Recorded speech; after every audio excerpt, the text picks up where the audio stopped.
Komik Alam Perwira membawa kita ke zaman dinasti Shang. Kira-kira 3000 tahun dahulu, semasa pemerintahan Maharaja Zhao.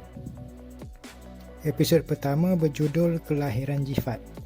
Diawali dengan sebuah kejadian yang berlaku di ibu kota dinasti Shang dikenali sebagai Gaoji, yang diperintah oleh Maharaja Zhao.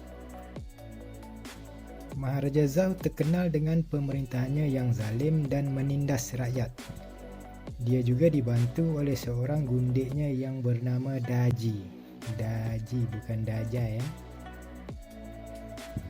Di bawah kekuasaannya ada 4 wilayah besar masing-masing di utara, selatan, timur dan barat. Setiap wilayah berfungsi sebagai menjaga keselamatan sempadan dan membayar ufti kepada raja masing-masing. Pada suatu malam, Maharaja Zhao dikejutkan dengan raungan Kuranaga dari Altar Tuhan. Altar Tuhan terletak di Gunung Sakti, kira-kira 3 batu dari istana Maharaja Zhao. Merupakan sebuah tempat pemujaan berhala yang dianggap sebagai satu tempat suci. Setiap tahun, semua raja-raja dinasti Shang akan melakukan pemujaan di sana. Sami yang bertugas menjaga altar Tuhan bernama Sami Besar. Sami Besar melakukan penilikan dan mendapati Kuranaga akan ditimpa bencana besar.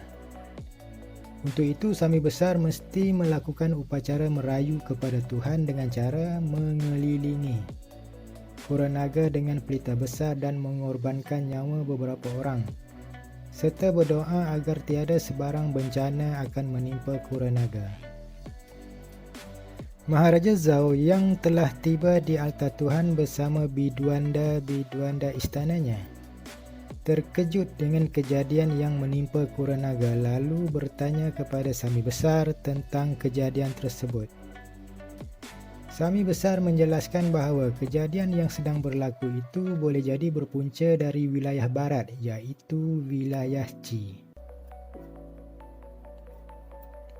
Wilayah Qi diperintah oleh Duk Jichang dan dibantu oleh 4 pahlawan hebat, iaitu Panglima Pemanah, Panglima Kecapi, Menteri Nujum dan Menteri Istiadat.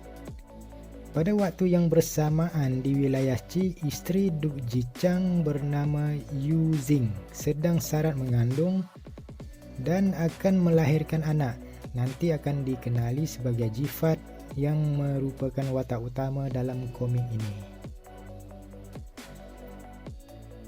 Duk Jichang melakukan penilikan kerana isterinya sedang sakit yang luar biasa untuk melahirkan anak dan ingin mengetahui apa sebenarnya yang berlaku. Beliau terkejut kerana hasil tilikan menunjukkan ada bencana besar yang akan menimpa bayinya nanti. Tidak berapa lama, Jifat pun dilahirkan bersama sebiji batu delima yang tersangkut di kerongkongannya yang hampir meragut nyawanya. Setelah dirawat oleh ayahnya, nyawa Jifat berjaya diselamatkan. Sementara itu, di altar Tuhan, Sami Besar gagal menyelamatkan nyawa Kuranaga.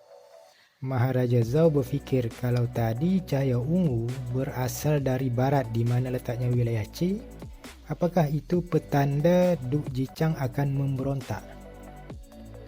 Lalu dia mengarahkan orangnya ke sana untuk merisik sehingga memberi arahan boleh untuk membunuh Duk Jichang jika perlu.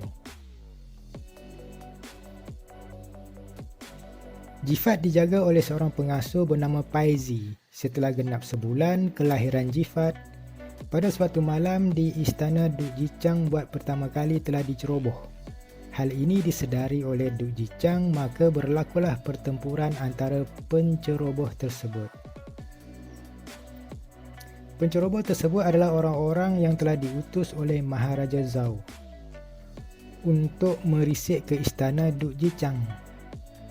Berlakulah pertempuran 1 lawan 3 dengan Duk Jichang menggunakan hikmat kuasa keras. Dalam pertempuran tersebut, Jichang telah mengalami kecederaan manakala sang sungkur telah masuk ke bilik tidur Jifat. Episod pertama berhenti di babak tersebut. Untuk ringkasan alur cerita seterusnya bersambung di episod kedua. Bagi yang berminat membacanya boleh klik link di description. Selamat membaca.